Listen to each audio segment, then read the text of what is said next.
የትኛውን ልስጣት? ይሄ ስስ ነው። ከብርዱ ጋር ካሰባችሁት ላትጠቀመው ትችላለች። ምክንያቱም ትንሽ ይሄኛው ከሌሎቹ ትንሽ ይሄ ሳሳ ይላል። ግን ቤት ውስጥ ላሉ ዝግጅቶች ከሆነ ግን ያው ቤት ውስጥ ስለሆነ ሂተር ስላለ ይሞቃል። እኔ ርዝመቱን የወደድኩት ጫማ ሽፍን ሲያደርግ የሀገር ባህል ልብስ ደስ ይለኛል። ርዝመቱ በጣም ያምራል። እንደምታዩት ስፋቱ ሰፊ በቃ ሳይንቆጠቆጡ እንደ ድሮ ቀሚስ በደንብ ነው የሰሩት። በጣም ከምወደው ምርጫዬ ሌላ ይሄንን ነው። በተለይ ሲደክመን የሆነ በቃ ፊታችን ጉስቁልቁል ሲል እነዚህ ከለሮች ቦግ ነው የሚያደርጉን። የመጨረሻ ያምራሉ። ፋሽን አያልፍበት።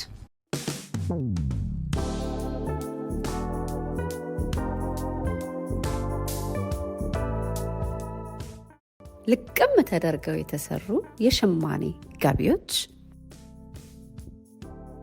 በላብራቶሪ ቴስት ጥራታቸው የተመሰከረላቸው ፈርስት ግሬድ ኦርጋኒክ ሺያ በተር እንዲሁም ካስተር ኦይል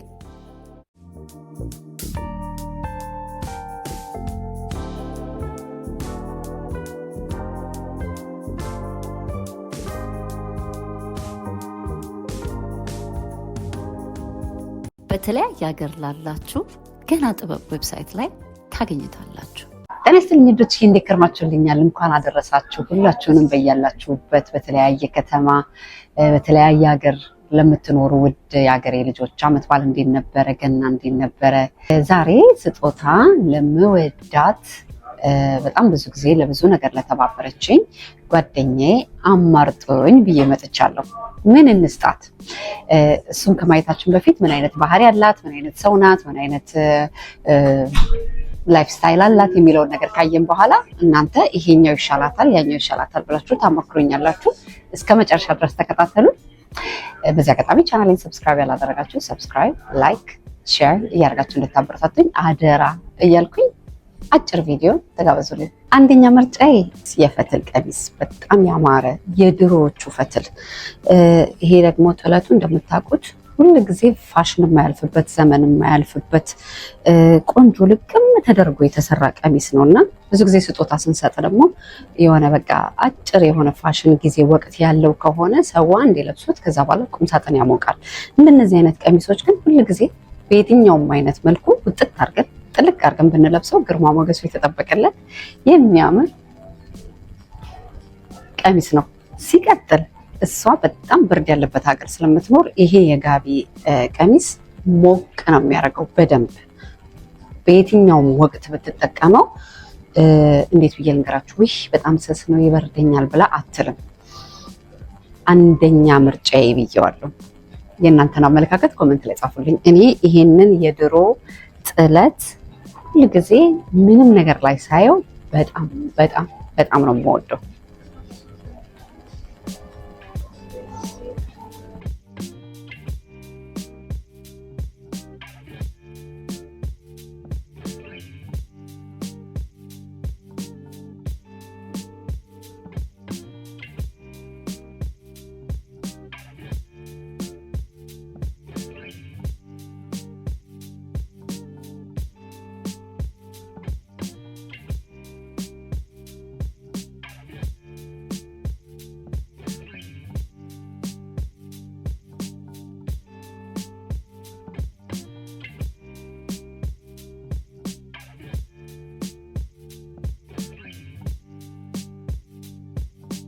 ሁለተኛ ምርጫዬ ይሄኛው የምወደው ከለር ማታ ቀን ትልልቅ ዝግጅቶች ላይ እንደ ሰርግ ወይንም ደግሞ ልደት የተለያየ ቀለል ያለ ዝግጅት እንኳን ቢሆን ቢለበስ ያምራል። ከለሩ ዝም ብሎ ግን ቆንጆ የሆነ በቃ እንዴት ነው እኛ ከለር ላይ በተለይ ድምቅ የሚያደርግ ከለር ነው። ስለዚህ ሁለተኛ ብዬ ካሰብኩት ውስጥ ይሄን ከለር ነው። ታውቃላችሁ እኔ እንደነዚህ አይነት ከለሮች ኒውትራል ከለሮች ሆኖ ግን ያማሩ ኤሌጋንት ከለሮች በጣም ነው የምወደው። ብዙ ጊዜ የምጠቀማቸው በተለያየ ልብስ ሸሚዝ በሉ ሱሪ በሉ ሁሉ ነገር የምጠቀመው ከለር ነውና በጣም እወዳለሁ። ግን የሆነ ከራሴ ከምወደው ከለር ጋር ደግሞ ምናልባት ለአንዳንድ ሰው ላይ ወድ ስለሚችል ብዬ እንደ ሁለተኛ ኦፕሽን ነው ያዝኩት። ይህ እንዴት እንደሚያምር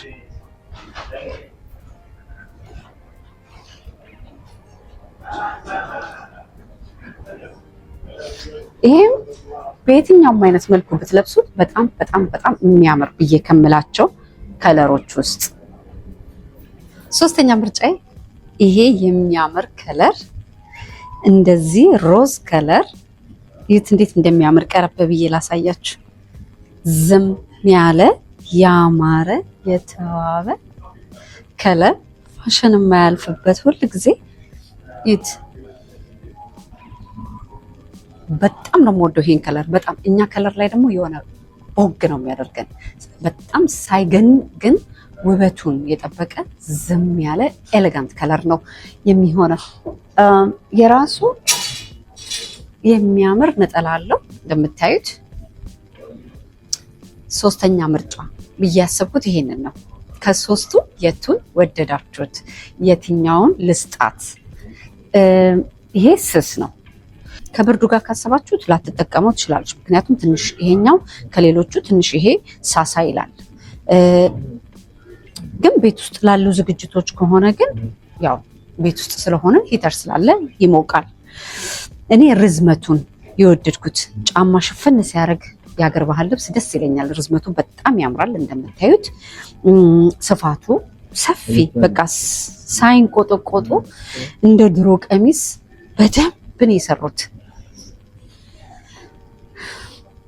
በጣም ከምወደው ምርጫዬ ሌላ ይሄንን ነው። በተለይ ሲደክመን የሆነ በቃ ፊታችን ጉስቁልቁል ሲል እነዚህ ከለሮች ቦግ ነው የሚያደርጉን። የመጨረሻ ያምራሉ። ፋሽን አያልፍበትም። በቃ ምንም ፋሽን አያልፍበትም። ይሄ ሁል ጊዜ በአመት በአመት እያወጣን የምንለብሰው ከለር ነው። ውብ የሆነ የምንለብሰው ከለር ነው። አይታችሁ ፍረዱ። ከሶስቱ ብዬ መጥቻለሁ። ከሶስቱ የቱን ስጦታ ልስጣት?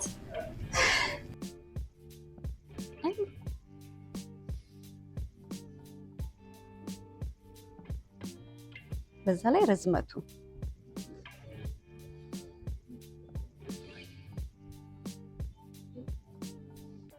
ሶስቱ የሀገር ባህል ልብሶች ናቸው እንዳያችሁት። የመጨረሻ ግን የማስበው ምንድን ነው ዘመን የማያልፍበት ጋቢ ታውቃላችሁ። ጋቢ በጣም የክብር ስጦታ ነው።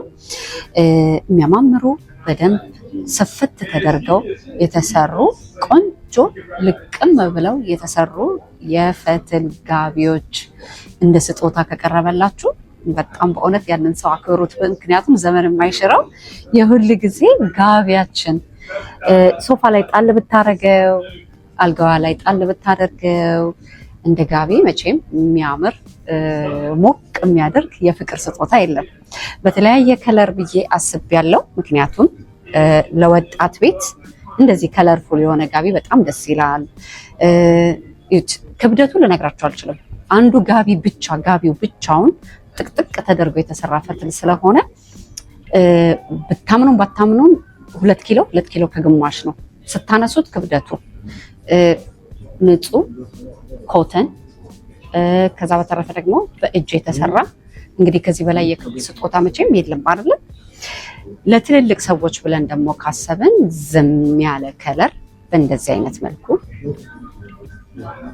ለወንድ ከፈለጋችሁ ብሉ፣ ለሴት ከፈለጋችሁ ፒንክ፣ ለትልቅ ሰው ደግሞ ዝም ያለ ነገር ከፈለጋችሁ ክሬም ከለር በየጥለት አይነቱ ጋቢ አለን። ገና ጥበብ ላይ ያው ታውቃላችሁ በጣም ብዙዎቻችሁ ለተለያዩ ሰዎች ስጦታ ብላችሁ አቀርባችሁት ባለፈው አመት በጣም በጣም በጣም የተወደደ ስጦታ ነበር። እንኳን አይደለም የሀገራችንን ፈትል የማይረባ ኩታ ኩንቶ ስጦታ ብለን ገዝተን በሚያምር እቃ ፓክ አድርገን እናቀርባለን። ይሄ ደግሞ የሀገራችን ካልቸር፣ የሀገራችን ሃንድሜድ፣ የሀገራችን ፒውር ኮተን በጣም በጣም በጣም ቦታ ሊሰጠው የሚገባ ዘመን የማይሽረው ጋቢያችን ከሶስቱ አስቤ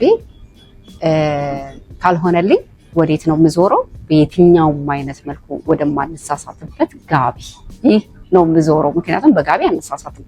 ለወጣት፣ ለአዛውንት፣ ለትልቅ ሰው፣ ለሴት፣ ለወንድ፣ ለልጅ ሲወለድ ምናምን ብላችሁ ሁለት ብትሉት ጋቢ አነሳሳትም። በቃ የማትሳሳቱበት ስጦታ ነው።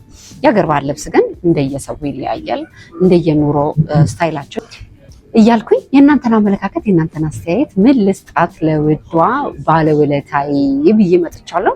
ኮመንት ላይ ሀሳባችሁን ግለጽልን። በዚህ አጋጣሚ በያላችሁበት አሁንም በድጋሚ የተባረከ የተቀደሰ መልካም በዓል እያልኩኝ ኮመንታችሁ ላይ መልሳችሁን እንጠብቃለሁ። በዚህ አጋጣሚ ቻናሌን ሰብስክራይብ ያላደረጋችሁ ሰብስክራይብ፣ ላይክ፣ ሼር እያደረጋችሁ እንድታበረታቱኝ አደራ እያልኩኝ መልካም በዓል። በሚቀጥለው ኢትዮ ኤልሲ ላይፍስታይል ላይ ጠቃሚ በሆኑ እያዝናኑ በሚያስተምሩ በተለያዩ ቪዲዮዎች ከተለያየ ቦታ በሚገኝበት እለቅላችኋለሁ። ላይክ እያደረጋችሁ ሰፖርት እንድታደርጉኝ አደራ እያልኩኝ ባይ